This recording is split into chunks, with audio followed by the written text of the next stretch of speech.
کے اسٹوڈیو میں خوش آمدید۔ دوستو، ویڈیو شروع کرنے سے پہلے آپ سے گزارش ہے کہ اگر آپ نے ہمارا چینل سبسکرائب نہیں کیا تو ابھی سبسکرائب کر لیں اور ساتھ دیے گئے بیل آئکن پر کلک کر لیں۔ اس سے یہ فائدہ ہوگا کہ ہماری تمام آنے والی ویڈیوز آپ کو وقت پر ملتی رہیں گی۔ اسلام نے انسانوں کے ساتھ ساتھ جانوروں کے حقوق کی بھی بڑی تاکید کی ہے۔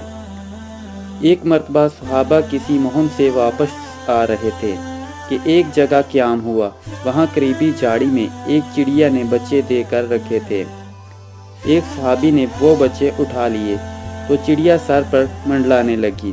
آپ صلی اللہ علیہ وسلم کو پتہ چلا تو آپ صلی اللہ علیہ وسلم نے فرمایا کہ اس چڑیا کو اس کے بچے کی وجہ سے تکلیف پہنچائی گئی ہے۔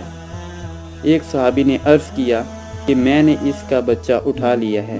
آپ صلی اللہ علیہ وسلم نے فرمایا اس کا بچہ وہیں گھونسلے میں رکھ دو۔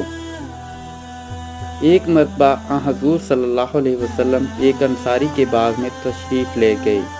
وہاں ایک اونٹ آپ صلی اللہ علیہ وسلم کی طرف بلبلاتا ہوا آیا اور آپ صلی اللہ علیہ وسلم کی گود میں سر رکھ کر رونے لگا۔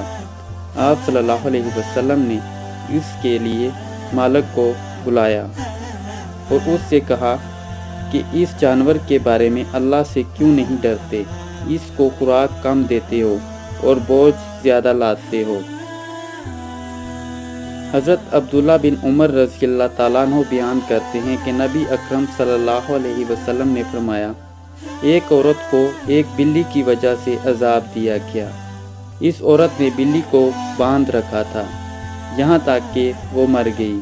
نہ اس کو کچھ کھلایا اور نہ ہی کچھ پلایا اور نہ اس کو چھوڑا کہ وہ زمین کے کیڑے مکوڑے کھا کر اپنا پیٹ بھر لیتی۔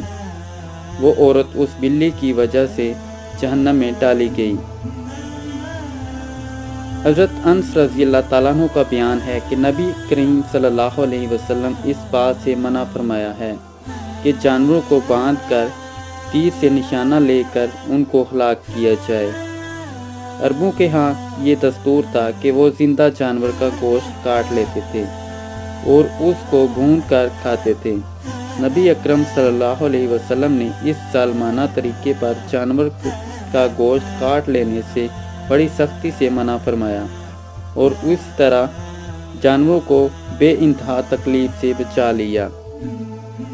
دوستو، یہ ویڈیو اگر آپ کو پسند آئی ہے تو لائک کریں، شیئر کریں۔ شکریہ۔